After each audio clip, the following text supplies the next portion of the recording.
కనబడుతుంది ఎద హత్తుకునే సమయం రాని వచ్చేసింది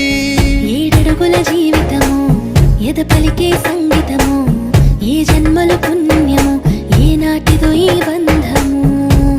నీ తోడే కావాలి గడిసెట్టి గడి అయినా నీ చెయ్యే వదలను లేచావైనా బతుకైనా రాత్రి చీకటిలో ఈ నగరమే నిదరవుతుంది తన నిదురను దోచేసే